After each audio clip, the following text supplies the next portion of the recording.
Footage used in this video belongs entirely to its copyright holders. The Grand Bull makes no claims of ownership and simply uses the footage for entertainment, informative, and commentary purposes under fair use. Hello guys, Grand Bull here, and I'm finally back for another long video. More like a very long overdue video. Seriously, when was the last one? Back in September? Yes. Jesus. But with Season 8 out of the way, I think it's time to finally finish this up. For those who have not seen Part 1, I'd recommend checking it out first before you watch this video, because I'm not going to be talking about matchups that were in that last video. I'm going to be moving on from that, because Christ almighty, we have way too much to get to. Before we start though, obvious disclaimer out of the way, this is just all my opinion. If you don't agree with it, that is perfectly okay. If you agree with it, that is also perfectly okay. These are just ideas that I find to be the most enjoyable and have the most fun animation potential. So yeah, let's just jump right into it. Mr. Luther. You saw the title of that. You already know what I'm about to bring up, so let's just rip it off like a band-aid. Spawn vs. Doomslayer is amazing, but you already knew that. I think what I like the most about Spawn vs. Slayer is the fact that it's something different from the other Slayer and Spawn ideas. I know there's other ideas for Spawn and Slayer, Master Chief and Demi-Fiend and, Ghost Rider and all that, but I don't know, man. Master Chief is my ult option for Doomslayer, and I think that's a perfectly fine matchup if he did come back, but I kind of want something different, you know what I mean? Same for Ghost Rider. I know Ghost Rider vs. Spawn is very popular, but to be honest with you, it's not really worth bringing Ghost Rider back, especially when Spawn has other options, like, I don't know, Jackie Estacado, or Demi-Fiend, or in this case, Slayer. To me, this fight combines everything about Slayer's main matchups and Spawn's main matchups into one really fun episode idea. You have the gunplay from the Master Chief angle of things, and then you have the demonic aspect that Ghost Rider and Demi-Fiend bring to the table. It's also decently thematic, taking chunks of connections from other fights between Spawn and Slayer. I mean, obviously you have the ex-military Marines that are expert marksmen with any firearm known to man who go against Satan and God at the same time. You also have the aspect of them being enslaved to Satan in some way, shape, or form, and then there's also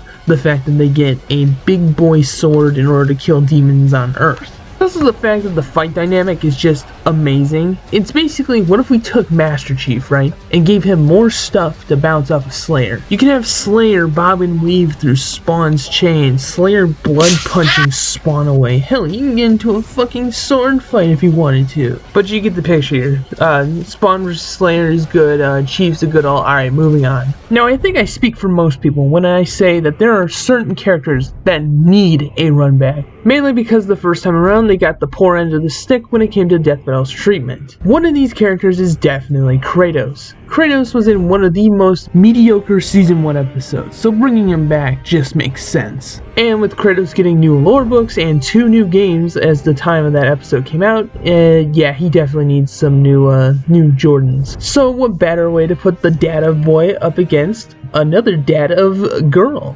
Yes, of course, I am referring to Asura. You have these 2 gods of wrath who end up serving the gods at first, but then after they get betrayed by them, go on a full-on god-like kill streak to take revenge on their families. But as they continue on their journey, they realize that, yeah, maybe killing all the gods is a bad idea. So they both sacrifice themselves to save their world and redeem themselves. I know there's people who would argue that the dynamic is really awkward because it's a planet buster versus a dude who, well, yes, does have uni shit, is more subtle about it rather than spontaneous is the best way to describe it. But I think what 2018 has shown of it, you can definitely make it work. You can have Asura slam Kratos into mountains and the 2 get into power struggles. Hell, Kratos has been tackling mountain-sized titans for years now. Granted, do I think this episode will probably happen?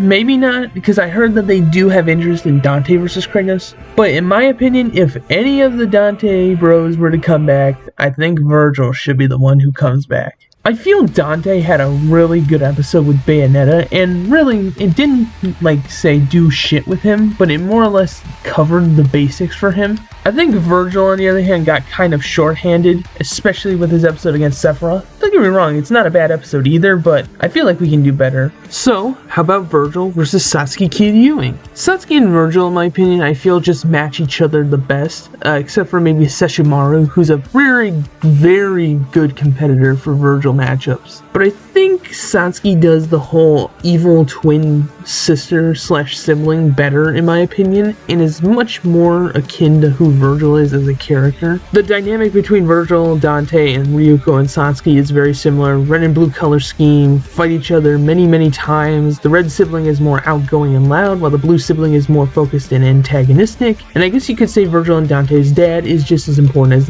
to them as Ryuko and Satsuki's mom is to them. Also, unlike the abomination of the first Kill la Kill matchup we got, this one actually can mesh pretty well dynamic-wise. Vergil doesn't have a lot of shit to throw at Satsuki, and Satsuki doesn't have a lot to throw out herself, so I think it works overall. Plus, a Devil May Cry and a Kill la Kill 3D fight sounds like complete eye candy, and the music would be a fucking banger. All I need to say, really. Speaking of cuckage in Death Battle, if there is one character I can mention that has gotten the biggest cuck treatment in all of Death Battle that is not Shadow, it's Bowser.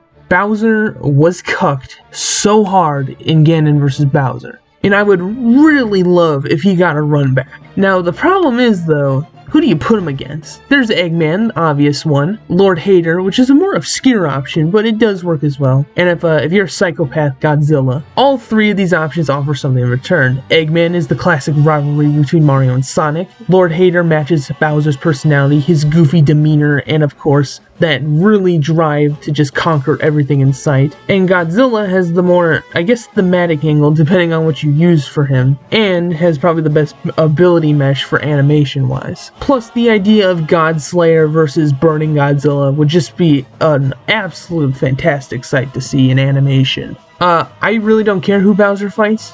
He can fight a wet sock for all I care, and just give him a good fight, please, for the love of God, Death Battle. But of course, Bowser isn't the only one who got cucked in recent years. Let's talk about Akuma. Akuma versus Shao Kahn was such a disappointment. It had so much going for it for animation, and they cucked it by having the source filmmaker team work on it. And I think the only thing to come out of Akuma vs. Shao Kahn was the undeprived love that Akuma vs. Rao has in the community. Akuma vs. Rao is, what if we took Akuma's other matchups and made it thematic and made the dynamic of the fight really interesting? Oh, and we actually made it so, you know, their personalities and their motives matched up. Powerful villains who learned an old Asian martial art meant specifically for murder under a master with their brothers. They embraced the violent aspect of that art to develop their own, even more murderous variant, using it to kill their master and attempt to slay their more gentle brothers, who would survive the attack and teach the necessary lessons to the protagonist of the series, yet another practitioner of the art, to beat these two once and for all. Also, both heavily valued the concept of strength, seeking to become the strongest being on the planet through a violent martial art that allows them to project their internal energies as a projectile-based attack. Oh, and this fan art here is just really cool. I know I said I was fine with Bowser fighting someone like Eggman, but Eggman vs. Wily 2 is the pinnacle of big sexy. This is by far the most requested rematch fight I've seen for any episode, mainly because people want to see this updated to the highest degree. I mean, the first one was amazing, sure, but you can do better nowadays. Plus, people actually want a definitive winner to this fight, which is why I prefer this over, say, Bowser, because Bowser, I think, has an issue with the fact that it just looks really awkward still. So why not just do this fight to compensate for the less awkwardness? Now we're going to move on to what I like to call the dumpster characters. Characters who didn't get the proper treatment the first time around and just got thrown around like complete shit. First up is Shazam, who got dumped to Captain Marvel, who inadvertently got fed to Shazam. And in terms of his matchups, Pegasus Seiya is his best option. Again, there's not a lot to this one. It's basically kids who gain the powers from a god, who then in turn draw power from said god themselves.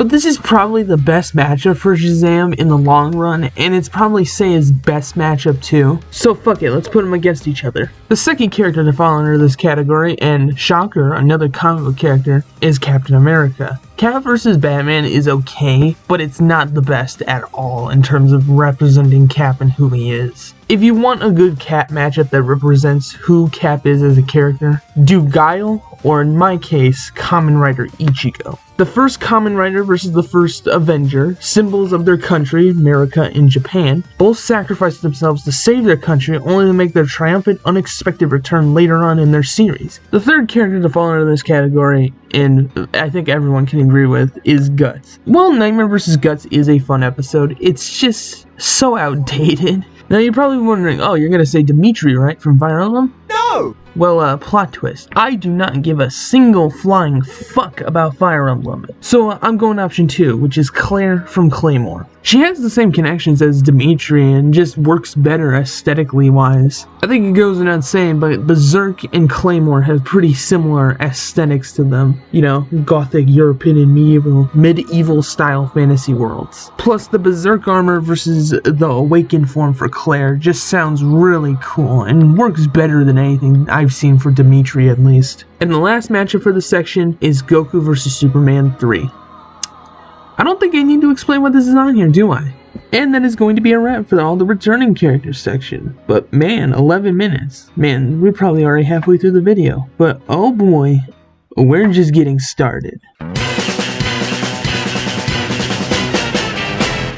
Wow, who could have thought of this? A TF2 section. It's not like it's my favorite first-person shooter of all time. Well, that's a lie. Doom is, but that's besides the point. TF2, in my opinion, is the most underused series in Death Battle. It has so much potential for good episodes, and they have not done anything with the series other than Scout vs. Tracer. But we don't talk about that now, do we? But for real, there are so many great matchups you can choose for TF2, one of which is Sarge vs. Soldier. It's basically putting the most American man in TF2 versus the most American man in Red vs. Blue. It's also backed by the fact that both of them just fucking hate Blue Team with a burning passion. Combine that with Red vs. Blue having an amazing track record for good episodes, TF2 just being absolutely amazing music-wise, and you get yourself a crackshot episode that's willing to succeed no matter what. I also really like the idea of Soldier getting blue paint dumped on him and Sarge getting pissed at him for being colored the color blue, which then leads to the actual fight itself. Another idea I've seen get thrown around quite a bit is Spy matchups. Spy himself has gotten a couple matchups over the years, from good to bad, and then what I prefer to as the best Spy matchup, that is Spy versus Agent 47. Spy versus 47, in my opinion, is the best Spy matchup for a lot of reasons. For one, it is the most girthiest when it comes to animation potential. 47 alone will automatically make the animation potential skyrocket because you can just get as creative as you want with him. 47 can turn anything into a weapon, so you can just go ham with it. You can have him shoot the sprinklers to reveal Spy's location. You can have him get into a sword fight with a pencil and a mini butterfly knife. Hell, you can have him hit Spy through the fucking door with the homing briefcase, or bring in the fugu. You're getting the fugu. But what I really like about Spy vs. Agent 47 is that it treats Spy's character properly. Spy's whole character is that he's mainly an emotionless assassin. He doesn't crack jokes very often, and he usually is the most serious out of all the mercenaries, at least while on the job. When he's off the job, he's mostly treated as a normal person. This is very similar to how 47 is in the games. He's emotionless in the line of work, but is a normal person outside of it. Combine that with the fact that their main gimmick is blending in with the enemy via disguises, it's pretty much just a guarantee to be a good Spy episode. But you want to know what else would make for a good episode? Two drunken morons going at each other with giant ass swords. Oh look, it's the Demoman versus the Scotsman. There's not a lot to this one other than strong-headed, loud, drunk Scottishmen with a connection to a sword infused with souls. is, but god damn it, does it not sound entertaining. Another matchup that fits this bill is Medic versus Richtofen. Crazy, loony, cashew-headed ass Nazi doctors who have a strange relationship with death. Not a lot, but in terms of personality, Richtofen and Medic bounce off each other exponentially well. And just like Spy vs 47, this matchup takes full advantage of Medic's full arsenal and Richtofen's full arsenal, because there's a lot of stuff you can give both of them and it makes the fight super fun. Also, fun fact, while Medic and Richtofen don't have the same voice actor, Richtofen is voiced by Nolan North, who is the voice of Engineer and Soldier in some of the phrases, along with Marasmus, Redman, and Blutard Man.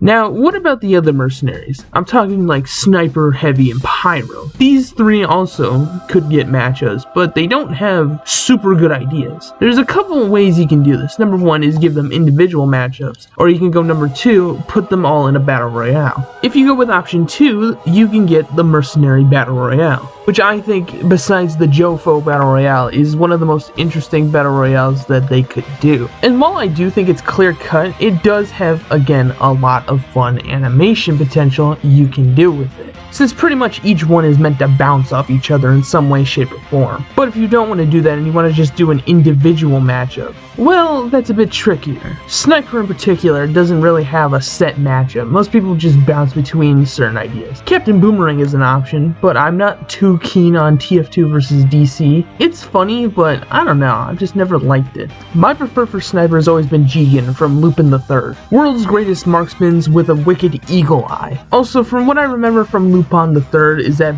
G.G.M.A.N is known as a bush camper, which perfectly fits in line with Sniper being the dirty bushman. So it works pretty well, and animation, of course. A sniper fight is always going to be fun. Hell, look at Widowmaker vs Black Widow. Speaking of underrated 3D episodes, Pyro. Pyro has a couple good ideas, but I don't know, none of it clicks for me. Dingodile is the one I liked for a while, but I've grown out of it, and Firefly, I've said before, I don't want to put DC against TF2. Granted, I'll take it as an alt for Pyro. I think my favorite for Pyro is either Jacket or Sweet Tooth. Sweet Tooth, in my opinion, fits Pyro's motif way better than, say, Dingodile does. You have these psychopathic pyromaniacs who are bound to their fates via a mask of some kind. And then, lastly, there is Heavy Weapons Guy, the face of TF2, in my opinion. Again, he doesn't have a lot of good ideas. Tachanka is the only decent one I've heard, but I'm gonna go with one that's kind of a guilty pleasure of mine, that being John Rambo. It may seem like a very awkward pairing because one is all about mowing people down with a big ass gun and the other one is hiding in the jungle setting traps, but Rambo also uses a giant gun every now and again, and his most iconic weapon is the equivalency of Heavy's minigun. Plus, weirdly enough, it's somewhat thematic to a degree, or at least has a general theme to it. Revolutionaries turned prisoners of war who single-handedly tore down their own POW camps and freed the prisoners of said camp of a communistic regime. And yeah, that just about covers it. I'm not doing an engineer matchup because NG has no good fucking matchups. God damn it. Of course, we were going to be talking about other video games. I only had TF2 in its own section because of how many matchups there were for that series. Now, I think in terms of episodes, video games are one of the least touched out of all the three main categories. I mainly say this because Season 7 only had maybe 2 character matchups that were related to video games. Granted, Season 8 did change that with us getting 4 episodes dedicated to video games, but 2 of those episodes sucked. It has occurred to me that we really haven't gotten an old-fashioned retro-style fight in quite some time now. So why not pit 2 of the most retro-style characters you can think of in a fight to the death? Of course, I am talking about Sir Arthur versus Simon Belmont. At first glance, this matchup seems very weird, but when you look deeper into it, it makes a lot of sense, and weirdly enough, might be their best matchups. Classic Metroidvania-style platform protagonists who are known for fighting the undead, and their games are also known for being hard as balls. Plus, I think out of all of Simon's other matchups, I think this one matches the best for Simon in terms of just pure arsenal alone. It's well known that Simon has a lot of stuff for an arsenal. Hell, he's got potions, he's got multiple, if not a dozen different melee-based weapons that aren't his chain. and just a lot of spells in general. Meanwhile, Arthur has the same thing, weirdly enough. He has a huge arsenal of weapons he can throw at Simon, and in my opinion, he bounces off of Simon way better than other matchups for him. Another random matchup that I'm surprised we didn't get with video games in recent years is an alien-based fight. You already know where I'm going with this if you saw the thumbnail. Invader Zim versus Crypto. Now, this matchup isn't the most debatable, but it's by far the most fun I've seen for an alien fight. Crypto and Zim just radiate a similar energy to each other, both personality and weaponry wise. And in terms of Zim matchups, it's the most thematic out of all of them. High-ranking generals of an alien species who are also massive radicalists when it comes to their causes, to where both are sent to Earth by the higher-ups on a fake mission just to get rid of them. I would definitely say that's pretty thematic compared to his other ideas. But if you want really decently thematic ideas, look no further than Kazuya versus Albert Wesker. Both were originally good guys at the start of their series before betraying everyone they cared about, murdered their way to the head of a multinational corporation, and through it both sold their soul and all that made them human in return for physical strength and power to crush their enemies and rule the world, gaining monstrous other forms in the process. Plus, the idea of Devil Kazuya fighting against Ouroboros Wesker just sounds so cool. Hell, if you wanted to, you could recreate this scene with Kazuya and Wesker. Now, of course, that isn't the only thematic matchup on this list. In fact, one of the most thematic matchups on this list comes from an unlikely of sources. Yeah, Freddy unironically has not only a thematic matchup, but it's more fair than any of Springtrap's ideas. And I'm not even kidding when I say this. Not only is it fair, it's also debatable if Freddy wins or not. For those who were on the Death Battle Discord server, you know where I'm going with this. Freddy Fazbear versus Sachiko from Corpse Party. When looking at this, it's a very bizarre matchup, but at the same time, it works well, it's thematic, and the general theme is there. Corpse Party and FNAF are basically similar story-wise. At least the original FNAF games were similar story-wise to Corpse Party. You have these two kids who get murked by a shadowy purple man, also known as the... who then come back as vengeful ghosts who then haunt the building they died in, who inadvertently kill anyone who enter it, not out of pure rage, but due to the fact that they can't tell who is the killer and who isn't the killer. Both originate from murder mystery horror games, and both series are known for being darker than expected. Also, the reason I say it's debatable is because both cap at the same AP Endura. It just comes down to if Freddy is faster or not. I find that very funny. Now in this section alone, we've had a lot of matchups that are just ability based, or rather arsenal based matchups. But what if you just want an all-around slugfest? Goro Majima is the pinnacle of Unga Bunga when it comes to fighting. I mean, after all, his main fighting style involves a sharp kitchen knife and him breakdancing on you. The guy is also fucking cashews when it comes to just his mental state. So you probably wonder, who in their right mind could fight Majima? Who is crazy enough to match this goofy ass motherfucker? Hey Trevor, are we still gonna cook that batch? Fuck yeah! I told you he would be back. Trevor Philips versus Goro Majima. At first glance, it just seems like this matchup is just psycho-manipulative motherfuckers who expand their enterprises by killing anyone who gets in their way over dominance. But weirdly enough, there's also another thing with it, being that GTA and Yakuza share extremely similar stories and themes to them. Both are also known for being the psychopathic best friends to another world-class criminal. Besides connections, there's a lot more reasons why I like this matchup. I love the banter potential between Trevor and Majima. Despite the fact that Majima speaks Japanese, you can have Trevor just flat out get as racist as he can with Majima, and Majima doing the same to Trevor. I mean, seriously, if Liam writes this episode, or writes any Grand Theft Auto episode, it's gonna get racist, one way or another. But the main reason I like this episode is the animation could be so much fun. You could have Majima run down the side of a building as it explodes, while Trevor is flying towards Majima on a flying motorcycle that shoots missiles. And near the end of the fight, you can have Trevor and Majima just throwing hands with each other at the end, just because Trevor's running out of money and Majima's just about out of shits to give. Hell, the kill could be a callback to Trevor's ending in GTA 5, or just a straight up orbital strike vaporizing Majima. Now, I know we just got done talking about Doomslayer, but did you really think we were gonna go this entire video without bringing up Duke Nukem versus Serious Sam, the identical twins born from the Doomslayer? I say that because they're basically the same character. Badass, gun-toting, sunglass-wearing action heroes known for making quick quips that fight off otherworldly invasions. Also, if Gianni isn't voicing one of the characters, immediate 0 out of 10 would not recommend, not gonna lie. While we're on the subject of badass, sunglass-wearing action heroes, how about a matchup for my man, Travis Touchdown? Now, in my opinion, Travis has 4 good matchups, and none of them are J.K.M.A.N. There's a couple directions you can go with this. Mondo Zappa has the most thematic appeal, and he fits the art style of No More Heroes extremely well. Same for Dante, with the less thematic appeal to it. Gintoki makes a lot of sense from a thematic standpoint too, and works a lot better now thanks to No More Heroes 3. And then there's Scott, who in my opinion has the decent thematic appeal, or just the general theme appeal, along with just having the best dynamic from Travis. That theme being... But I'm okay with Travis fighting pretty much any of these 4 characters. Just,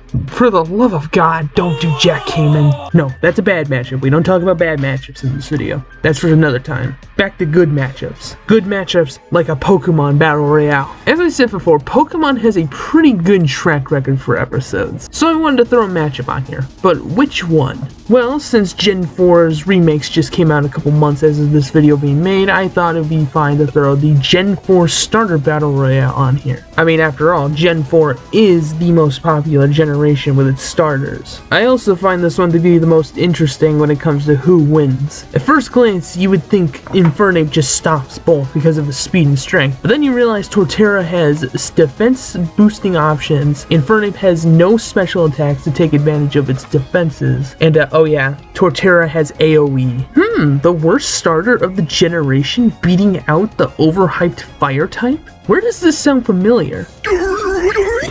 Jokes aside, I do think this is the most interesting starter battle royale. And for these last 2 matches, we need to dig into something very important. Cheese. It's been a while since we've had an army fight. What was it, season 1, was it? Zomboss vs. Cortex to me fits right up the same alley as Eggman vs. Dr. Wily, as both can be ridiculously good army fights. I mean, after all, not using Cortex's goons and the zombies for Zomboss just doesn't fit right. They're a huge part to their arsenals, and I think leaving them out is a big mistake. Though if this were to become an actual episode, it would probably have to either be hand-drawn or 2D if they were going to do an army fight. A 3D army fight seems like way too much work for them. Though, to be fair, they do have plenty of arsenal besides their armies. I mean, Zomboss and Cortex both have a ton of mechs they can use against each other. Mecha Crash or the final boss from Crash 4 would actually be pretty good dynamic-wise with the Zombot 9000. And as for Waluigi vs. Robbie Rotten, I just think it vibes well. You have these 2 purple string beans who are known for their mischievous nature and usually antagonize the main heroes with their plethora of gadgets, along with just straight up cheating them out of things. And I just like the idea of that. It just sounds fun. Now, while there is one more matchup for this section technically, it perfectly transitions into the next section.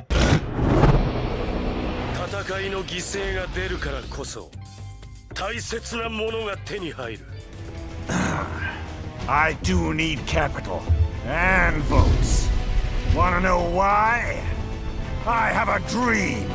Starting this section off, we have President Funny Valentine versus Senator Armstrong. Quite the unique matchup, if I have to say so, and following the JoJo tradition of hacks versus raw strength. Since this matchup can basically just boil down to that, both are government officials who served in the wartime and wish to make America great again. So while both of their goals are the same, their methods are not, and contrast in terms of their ideas. Valentine wants to give the first napkin and give America people freedom, while Armstrong wants everyone to fight for what they believe believing. In the words of Flashback, Armstrong wants to give true freedom while Valentine wants to secure a better tomorrow. The idea of this fight starting because both are running for president and trying to prove their worth will be such a fun way to start a fight like this. You could have them just basically debate the entire time they're fighting, trying to convince the other to join their side and their causes. Despite the dynamic being a bit awkward, it can work in a fight setting. You can have D4C do a stand rush on Armstrong, similar to what Raiden did in his boss fight. Have Armstrong just chunk giant pieces of Metal Gear Excelsius at Valentine as he just avoids it via his dimensional hopping. Hell, if you wanted to, you can do a fake out death where Armstrong lands a killing blow on Valentine, but then another Valentine comes out of nowhere and just kills Armstrong via another Armstrong from another dimension. And the idea of Armstrong trying to resist him getting pulled into the other Armstrong would be just a fun way to end the episode. And considering how much of an absolute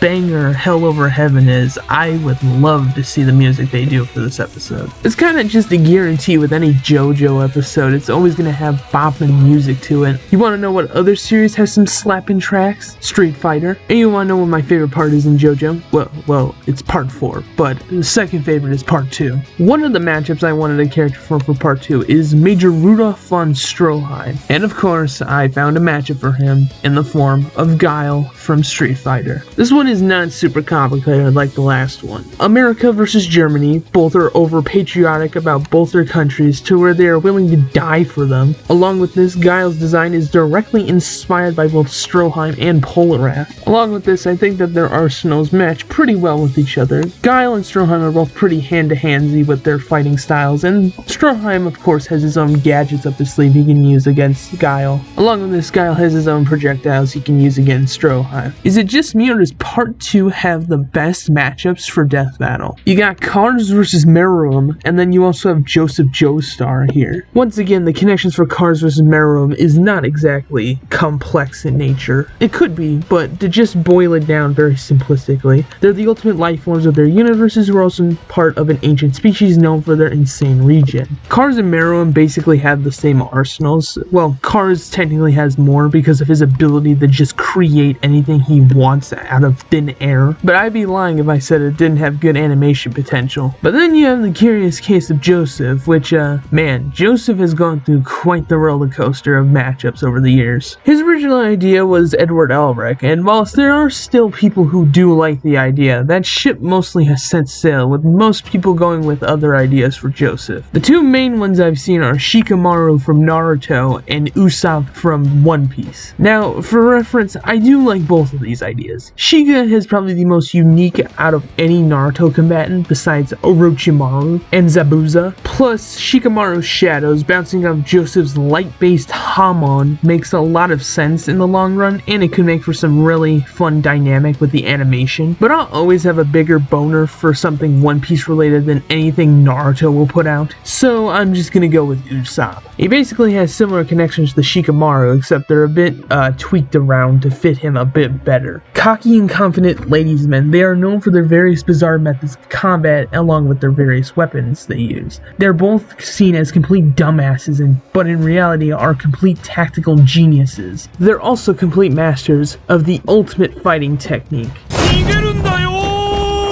Is great. I guess while we're on the topic of JoJo memes, I decided to stick a joke matchup in here, and since I don't know where else to put this one, I'll just bring this up now. Jean-Pierre Polarath versus Puss in Boots. Originally I had this on here as mainly a joke, but then I realized this is probably Polarath's best idea, and I have no clue how to feel about that. But no, if we're talking about JoJo side character matchups, we gotta talk about Okuyasu versus Kuwabara. You have the idiot sidekicks to the main protagonists who end up butting heads with the main characters when they first meet up with them. Both also are aggressive towards others and have a tendency of beating the shit out of people. You can also draw somewhat of a comparison with their abilities, which leads into the dynamic of the fight as well. With the hand being able to erase anything, including space itself, and a dimensional sword being able to cut through anything, including space itself. Now, of course, this being a JoJo section, it wouldn't be complete if we didn't talk about its most popular matchups. Or rather, its most popular verse it's paired up with. Yes, of course, I am talking about JoJo Sona. JoJo vs. Persona outside of Versus, I wouldn't say is a rivalry of any kind. More or less, Persona is directly inspired by JoJo. Granted, it's never stated by any of the creators that it's a direct inspiration of JoJo, but it's very, very heavily implied that it is. Plus, usually the fight dynamics for these matchups actually work really well.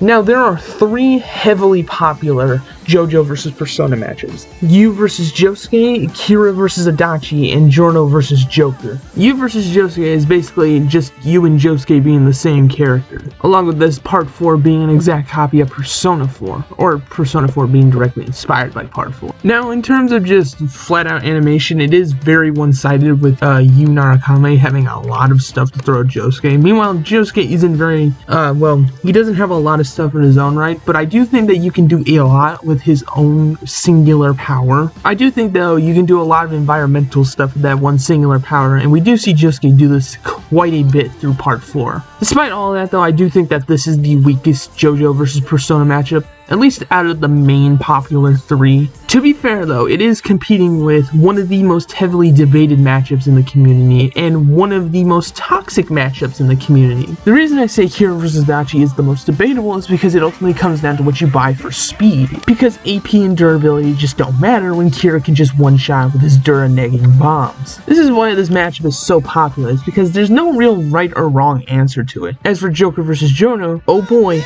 buckle your ass, because we're about to take a step into what I consider the most toxically debated matchups in the community. Trust me, if you've ever brought this matchup up in any server or anywhere in general, you know damn well it can get extremely heated fast on who people think wins. Granted, I think nowadays people are more inclined to just say stalemate or Giorno wins, but anyway. In terms of animations, Joker and Giorno could work off each other extremely well in terms of just that alone. Giorno's powers are just really creative, and it would be interesting to see how they would interact with Joker's personas. I think a cool way to fake out Giorno's death is to have Joker actually kill Giorno, and then have GER come in and land the killing blow by saying, "You will never reach the truth," while just stand rushing him, putting Joker into basically an infinite death loop, similar to Diavolo. Or another cool thing you can do is have Giorno create something that's life related and have him reflect anything back at Joker, say a building-sized bullet.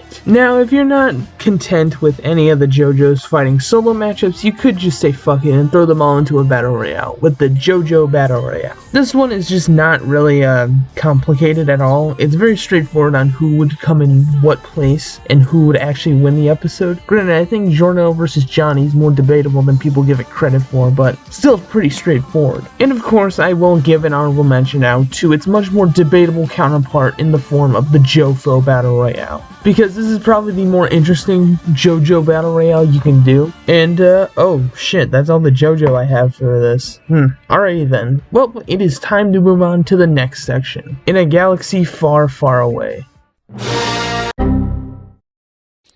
Oh, brother, this guy stinks! Well, fuck my life. Yes, the next section on our virginity checklist is Star Wars. Now, Star Wars is a franchise I'm very happy that they're touching into more nowadays. With Obi-Wan and Yoda coming in and Boba coming back for a 3rd time now, it's very clear the Star Wars hype train ain't gonna be stopping anytime soon, even with Season X. Since it's very likely we're gonna be seeing Darth Vader vs. Obito next season after Boba Fett. Darth Vader vs. Obito in my eyes is very conflicting on my end. On one end, it's Darth Vader versus Obito. On the other hand, it's another Uchiha. I'm pretty goddamn sick of seeing Sharingans come on the show, or Renegons, whatever the fucking god eyes you want to call them. TLDR connections, proteges of their arts, get tricked by grandpa into thinking e-girl they simp for is gonna go bye-bye, gets crippled, that's what the mask is. I promise the doc is more in-depth than that. Let's be real here, people just want this fight because the animation would be fucking awesome. This is one fight I would be perfectly okay with the source filmmaker team tackling, because it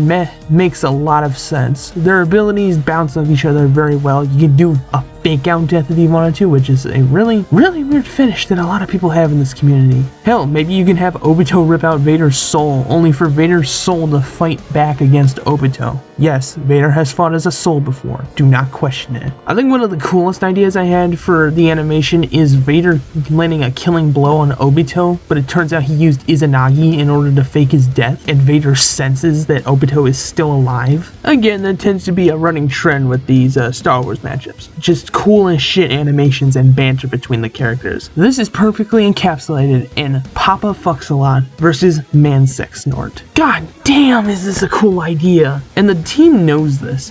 Darth Sidious versus Master Xehanort is the best Sidious matchup. Absolutely no cap whatsoever. Two elderly beings of pure darkness and just pure evil going against each other just sounds awesome. Again, another fight they can work with the Source Filmmaker team, and Devil Artemis very clearly knows what the fuck he's doing with this episode, cause goddamn. You can have Sidious call upon the old Sith Lords and Xehanort call upon Organization 13 members to fight each other along their sides. You can have Xehanort try to do a time up and then realize, uh-oh, he got a magical black MacGuffin. You can have Sidious reflect a lot of Xehanort's elemental based magic with Tutor Midas. You can have him just restrain Xehanort with his dark tendrils. And with the icing on the cake, you can just have the climax be the Force Storm versus the Kingdom Heart. They also fight Mark Hamill.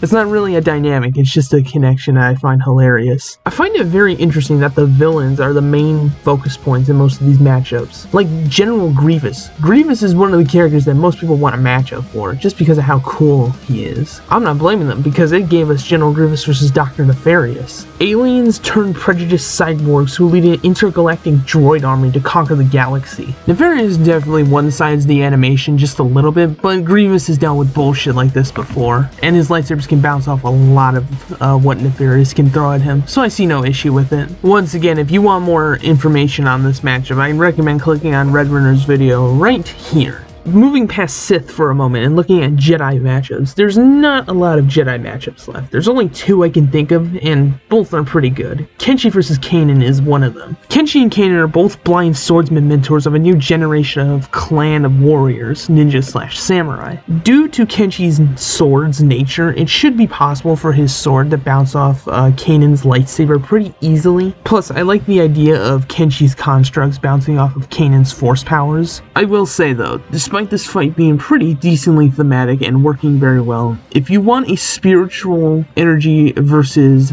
force-based powers balance between the two characters, Kenshi vs. Kanan I think does the bare minimum of that. Nah, if you want the full force version of this type of matchup, look no further than the Chad matchup that is Mace Windu versus Byakuya from Bleach. Oh boy guys, I said the Bleach word. Guys, run for your life, I said the fucking Bleach word. Ignoring the tornado sirens for a second, Mace versus Byakuya is a great matchup. Both are stoic and dogmatic characters who put their entire faith into their respective organizations. As high-ranking officials, they fight with quick and precision strikes that reflect their respect and honor towards other opponents. Eventually, this organization becomes corrupt within and is manipulated behind the scenes by an authority of higher power. They both also share a dislike to newfound members of their organization, which leads them to holding some degree of uneasiness towards them. This lasted until it came to a clash. In Byakuya's case, the fight against Ichigo, and in Mace Windu's case, a clash of ideals with Anakin on whether it would be right to kill Palpatine. What about the fight? Can Mace even see or sense Byakuya? Abso-freaking-lutely he could. Force ghosts have interacted with Jedi in the past, so it's very unlikely that, Byakuya would be just invisible to the dude. Even if that was the case, I just think they would levy this rule in any Bleach fight for the most part. The only reason that they didn't do this with Madara vs. Aizen is because Madara could actually see and still interact with Aizen, but that episode doo-doo stinky, so we're gonna skip past that. Mace vs. Byakuya is my favorite Mace Windu matchup due to the fact that it matches him not only personality-wise, but the animation is phenomenal. Mace and Byakuya have the same fighting style, with quick, fast-paced, aggressive strikes against the opponent. It's also pretty funny that this could probably just be a fist fight, too. Remember that scene from Clone Wars 2003? The Gendy one, where Mace just fights a bunch of droids with his bare hands? Yeah, well, he doesn't use it very often. Byakuya is a master of Hakuda combat, which is basically what Mace is doing here. You also have Byakuya's Shikai, which can bounce off of Mace's force powers. He makes 1,000 rose petals, and Mace just says, nah, fuck that shit, and force pushes them all away from him. But the coolest idea for this fight is what you can do for a finisher, which is Mace figuring out where Byakuya's Bankai is and then using Shatterpoint on it. And for our final matchup for this section, we're gonna stick on the topic of Bleach vs. Star Wars. Yes, of course, I am talking about the Quincy Warrior himself, Yawak, or Uwatch. What the fuck? How do you pronounce this? Alright, I just checked it out. It's pronounced Uwatch, which makes sense because of how Almighty works. So with that clarification, Uwatch versus Darth Vitiant, aka the second most powerful Sith Lord in all of Star Wars. Both are emperors of a hidden away empire coming to attack the Galaxy/Soul Society. They both become stronger by absorbing the life and power of their subordinates. Both were nobodies, quote unquote, as children initially, Vitiant being the bastard child of a Sith Lord that he didn't know about, and Uwatch being a child with no senses that was initially unknown to mankind. Both became abstract monstrosities after absorbing a massive amount of power, the Soul King for Uwatch, and the Ritual of Nathemia for Vitiant. Both were permanently killed by quote-unquote their children, Ichigo and Uryu being Quincy, and Vitiant's biological children. Both also have a tendency to refuse death and return from the afterlife. As for animation, take what I said about Palpatine and minus it by 25%. And that's what Vitiant can do. You can do 75% of what Palpatine can do. As for Uwatch, Almighty's all I gotta really say here. And with that, we have reached the last matchup for the Star Wars section. But we're not done with Bleach yet, because Bleach is gonna perfectly transition into the next section. So you watching any anime? We may be in a new section, but that doesn't mean I'm done talking about Bleach matchups, because I still got two more. First matchup is from a series that I think is very likely to appear next season, that being Record of Ragnarok. The matchup I'm referring to here is Yamamoto versus Zeus, the strong old men who stood atop the other spiritual beings around them and looked upon humanity. The difference is that while Yamamoto and the Soul Reapers assist in protecting the humans against the Hollows and other spiritual threats, the gods only look down upon humanity, biding their time to pass judgment and erase them for their many sins, only to be intrigued by their power to fight against even their mightiest. They've both played key roles in the events of wars, which had risked the total destruction of both the realms and the spiritual and the living. 1,000-year blood war would have led to Uwatch completely destroying the living and spiritual realms, and the entire tournament of Ragnarok is to decide whether or not humanity deserves to continue. Yamamoto is the leader of the 13 captains, which overlook the separate divisions of the Soul Reapers, and Zeus is the leader of the 13 representing the gods of Ragnarok. And as for animation, I mean, it's the equivalency of Whitebeard versus Yamamoto. It's just the two bulky ass old guys going at each other fisticuff style, at least before Yamamoto gets turned into a chunky stew by Zeus's big meaty claws. And technically not on this list, but I will go ahead and talk about it either way. It is Kenpachi versus Garo. Now Garo is on this list, and we'll get to my preferred for him in a second, but I will say this is a good ult for Garo. I don't hate the matchup, but I think it's just a bit awkward fight-wise, though to be fair, again, Deathfell will probably just levy it to where he can hear him, though just can't see him. Now, my preferred for Garo is very obvious. I don't think I keep this hidden. It is Garo versus Yujiro Hanma. It's two walking black forces going against each other. I like this a bit more than Kenpachi just due to it having a better fight dynamic. Garo and Yujiro are both master martial artists who are well known for being able to copy and mimic any fighting style mid-fight. They are also known for fighting the world's strongest governments along with making them look like complete fools. This is also ties into their main goal in life,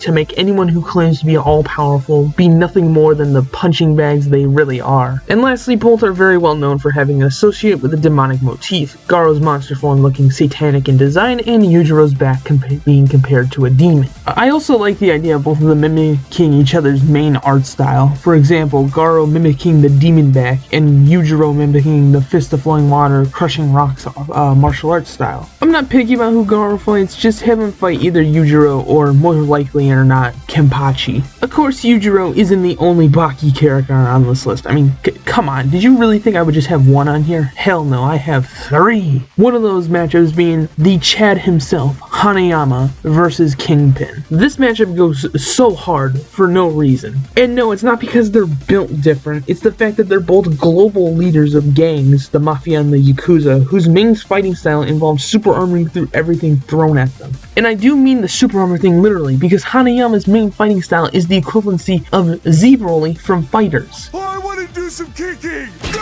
And Kingpin's always just been built different. My man is literally the size of the house in the Spider-Verse movies. And the last Baki matchup I'll mention for this video is Doomfist versus Biscuit Oliver. At first it may seem like, oh, it's a terrorist versus a guy who hunts down world-class criminals. That doesn't seem that impressive, but there's a lot more to this matchup than meets the eye. Both are known for being quote-unquote unchainable to any space due to their absurd power. Oliver is known to unchain for this reason, being the United States' strongest man and Doomfist being considered one of the strongest Overwatch characters. The dynamic also plays a role here as well, given Oliver hunts down death row inmates and Doomfist is a terrorist. Now you're probably wondering why I don't go with Sundowner versus Doomfist. I just like Biscuit more. I don't have anything against Sundowner versus Doomfist. Actually, I would take it as an alt to Doomfist versus Biscuit. The one benefit to this matchup is the music, because Red Sun is a gift from fucking God himself.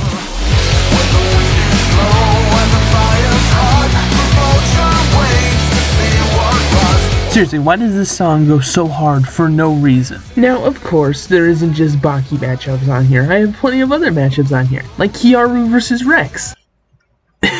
If you know where Rex comes from and you know a redo of a healer, you get this. You definitely get this. In all seriousness though, let's hop over to Naruto real quick. Now, I mentioned that I was sick and tired of seeing Sharingans on the show, and that I wanted to see more unique characters that weren't just, haha, funny special eyes go burr. One of those was Zabuza. Zabuza can be kind of tricky to bring in for a death battle because he doesn't have a lot to go off of. I mean, he's a season 1 villain after all, so scaling and shit would be kind of tricky to do for him, but I think he has enough to where it can work, especially if you pair him up with another character who doesn't have a lot to go off of in the form of Rain from Mortal Kombat. This one is just basically water ninjas. Deadass, that's it. Despite them not having a lot of appearances throughout the main series, they do have enough to work with in terms of arsenal and animation. I mean, Rain and Zabuza have similar enough arsenals to where it can work perfectly well fight-wise. Water clones, teleportation, bubbles, I mean, this just sounds like a fun episode idea. And it was in the top 10 for most wanted Mortal Kombat episodes for the show, so that's spicy. Going back to Yamamoto for a second, you may remember me saying that Yamamoto versus Whitebeard was one of Liam's most wanted matchups. That's cool and all, there's one problem with it. Whitebeard versus Escanor exists. This is one of the coolest One Piece ideas, without a doubt. It is by far one of the funnest ideas you can ever do for an episode of Death Battle. It's not even that thematic, sure, but at the same time though, the animation is God tier. We're talking mighty God tier, as in it is finale material. You can have Whitebeard throw a tsunami onto Escanor only for Escanor to just evaporate and say, that was a nice sauna. You can have the fight start with Escanor in a bar and Whitebeard just barges in breaking everything and he asks for a keg of beer. You can have a clash between Escanor's Naginata and Seaquake versus Escanor and his cruel son, similar to what he does in the movie. Hell, for the killing blow, you can actually make it pretty somber with the ultimate Escanor's holy sword versus the Naginata for Whitebeard, with a samurai showdown ending style, ending with Whitebeard getting a huge gash on his chest, ending with him bowing down to his knees as Escanor just wilts away with his hand cut off. And this is without even mentioning the banter to the episode. But the animation potential alone makes this matchup one of my most wanted, and the fact that this matchup has a chance of happening next year puts a huge smile on my face. No other One Piece matchup can come close in my opinion in terms of animation. Now, if you want to talk about a grand scale of animation, look no further than Sandman versus Sir Crocodile. This is my second most wanted One Piece matchup. There's not a lot to this matchup too. Again, it's very simplistic. It's dudes whose main power is to turn their bodies into sand, who are sometimes in a squad of others of their kind, the Sinister Six and the Seven Warlords. I really like this matchup for the fact it's a grand scale matchup, as in it gets more and more insane as the fight goes on. Remember, Crocodile's powers can affect something like Alabasta, and Sandman can grow to the size of the Sahara Desert if he wanted to with enough land mass. You know, it's kind of weird. I still haven't mentioned a Mon matchup that isn't Pokemon. So that's why I threw Ginka versus Dan on here. I'm not super familiar with Ginka, but I know Dan quite a bit, so yeah, I vibe with this. You can definitely see the general theme here. Both were born during the monster craze of the 2000s era. There probably also is something to do with both their characters and Pegasus and Drago, but but I have no clue because I have not watched a single episode of Beyblade. So could anyone please tell me in the comment section? That'd be wonderful, thank you. But still though, the animation for this could be really cool, and I'd be interested to see how Beyblade and Bakugan would interact with each other. Now of course, if we're talking about batshit crazy animation, we can't go without talking about Axe Cop versus Bobobo. Bobobo. Yes. For the most part, there's not much to the connections here. It's just overpowered ass gag characters who rewrite their stories on the spot, along with having Chadley mustaches. But I'm not saying that like it's a bad thing. I'm just saying they just have good mustache taste. And for the final matchup, we're going back to One Punch Man and Teenage Mutant Ninja Turtles in the form of Casey Jones versus Metal Bat. The general theme is dudes who use sports gear to fight criminal organizations. That's about it for it, really, and to be honest with you, it just writes itself in terms of banter. And that is going to be it for all the matchup. Wait, oh shit, I'm looking over my notes again. We have one more section. Psych, it's just honorable mentions. Yeah, these are just matchups that I couldn't fit into the video somewhere. And plus, this sorry, getting over an hour long, man. I don't want to be here for another 2 hours. So I'm just going to list them off in rapid succession. Alright, 3, 2, 1, let's go! Shinra vs. Guile, Fire Force vs. Promare, Hero 108 vs. The Wonderful 101, Loki vs. Kefka, Marvel vs. Final Fantasy VI, Azula vs. Shigo, Avatar The Last Airbender vs. Kim Possible, Swamp Thing vs. Man-Thing, DC vs. Marvel, Mista vs. Jin, JoJo's Bizarre Adventure vs. League of Legends, Jax Briggs vs. Barrett Wallace, Mortal Kombat vs. Final Fantasy VII, Funky Kong vs. E.G.G.M.A.N, Mario vs. Digimon, Jonesy vs. Pen Zero, Fortnite vs. Pen Zero Part-Time Hero, Piranha Plant vs. Chopper, Super Mario vs. Plants vs. Zombies, Asta vs. Meliodas, Black Clover vs. Seven Deadly Sins, Shadow vs. Vincent, Shadow the Hedgehog vs. Final Fantasy VII, Bruno vs. Law, JoJo's Bizarre Adventure vs. One Piece, Doomsday vs. SCP-682, DC vs. SCP Foundation, Judge Dredd vs. The Punisher,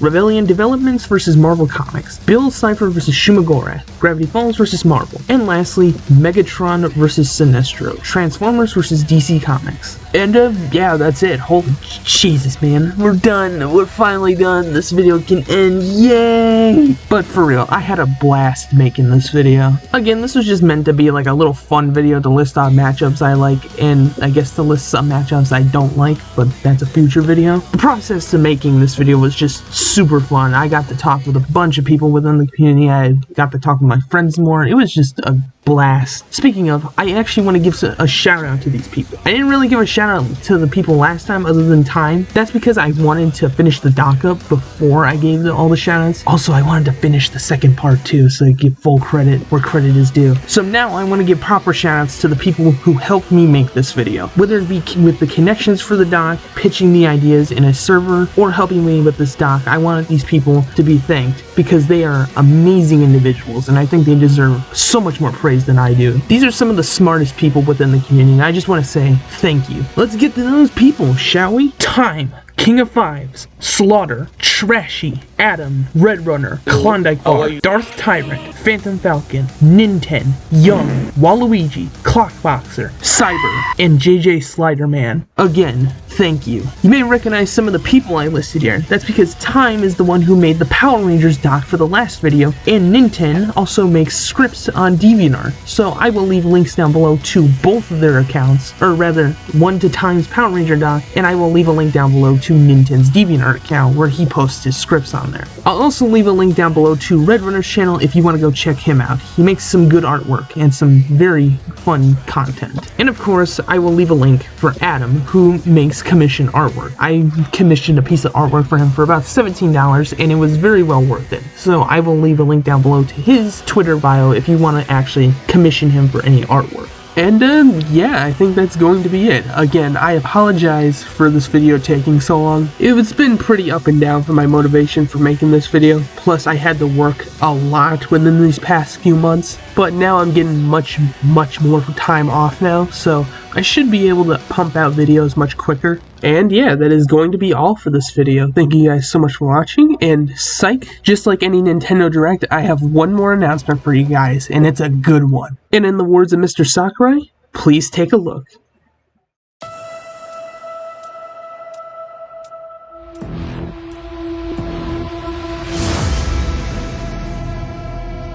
Rise and shine, Mr. Freeman.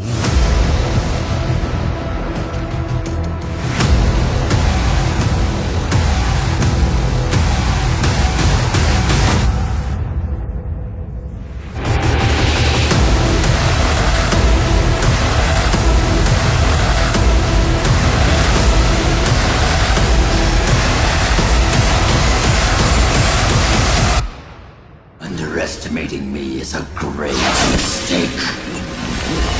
The last you'll ever make.